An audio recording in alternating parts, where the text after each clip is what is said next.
Alright, this is the first in a series of quick introduction videos so you can get an idea why we're pushing things like a line of symmetry or end snaps or things like that. This is a program called Inventor, which is on the machines, and you're welcome to get playing on it as the case may be once you've kind of mastered the mouse commands, which is line, fillet, offset, etc., and then polyline, edit, and region. This or SketchUp are the two places people should head off to when they get going in 3D. And I'm just going to show you why you think about lines of symmetry, and I'm going to do a pretty bad job of it, but I'm going to try this here. I'm going to just draft a rectangle here, and you're going to see a fundamental difference for those if you used Inventor. It is more dimension driven than graphics driven. So you just kind of sketch in a really easy shape, and I'm going to put a rectangle here. Right, and you get to that point, and then you can kind of apply dimensions to things.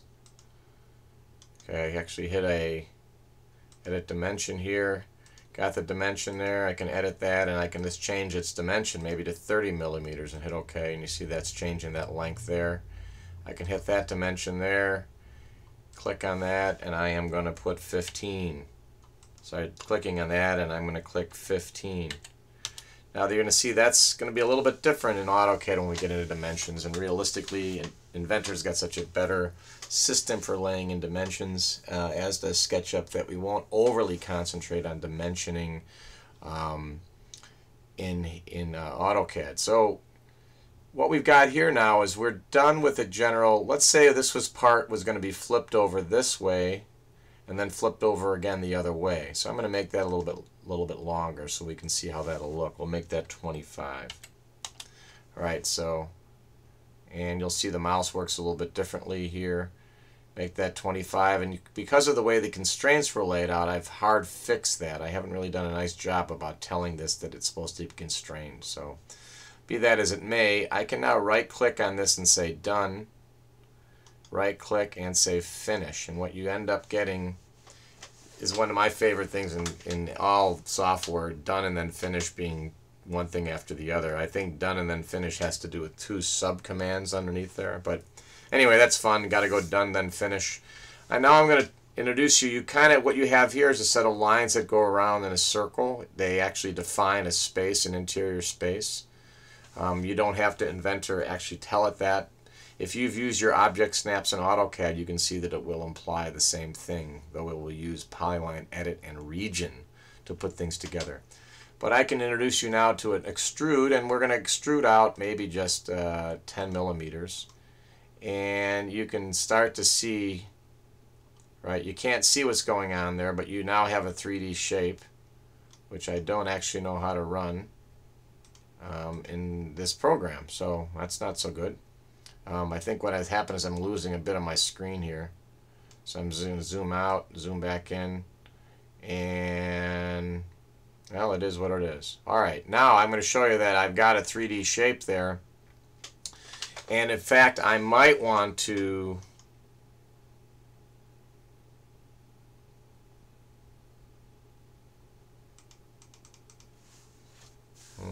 go to the view here. That's what I'm looking for, the full navigation wheel. Alright, I'm going to orbit around a little bit, and I'm going to turn that around. So you see right there, I've kind of actually got a 3D shape. As you go back and forth, right there you saw the great value of the ribbon. I knew I wanted to do something with views, so I went up there, and you can start to see all the different commands that come up depending on what you're doing in different environments. So I'm going to go back here. I've got a model here, and I can actually right click and go home, I guess. That's back to home. I'm zooming in and out. How I get rid of this is going to be another question. Close the wheel. Alright. So now I've got, and I want to perhaps now mirror this over a certain plane. And so what I'm going to do is I'm going to click on the mirror, and I'm going to grab my features.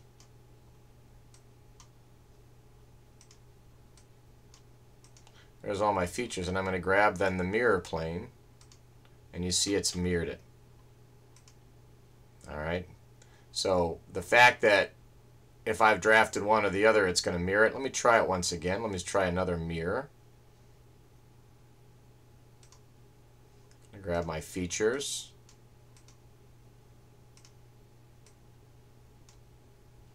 now grab the mirror plane.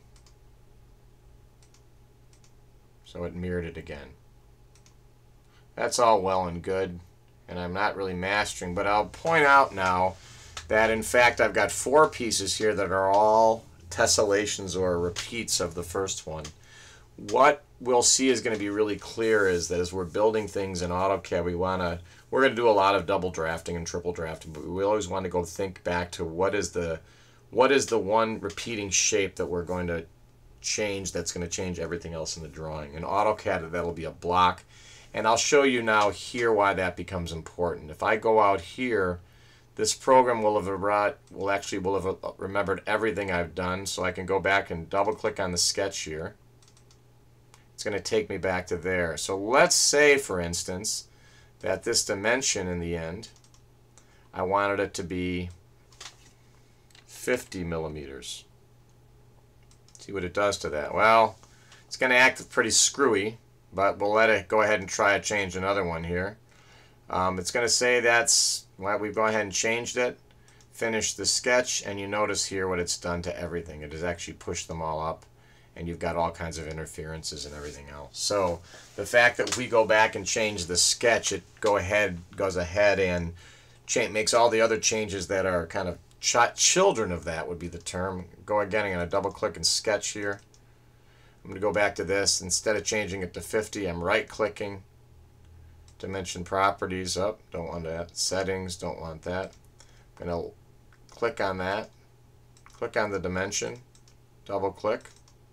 And change that dimension down to maybe 10. Tab. Click. Obviously that shortened it up that way. Now when we go ahead, right click, finish, you see how it's changing this kind of tessellation process. So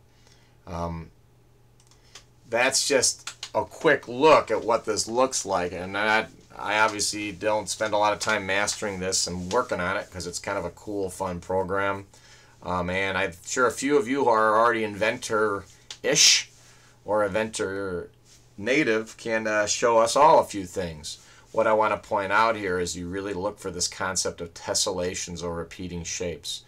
All I want you to know right now is that you need to keep your snaps end to end and the like, that you need to keep everything tight that way.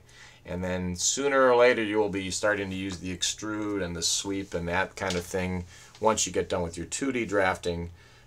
And realize that if you see a repeating shape in AutoCAD, you think block. In Inventor, you think of repeating shape, and so that things will then assemble together pretty well. All right, that's a real bad rough sketch of this, but it does get you an idea of what and why you do think about repeating shapes and try to draft.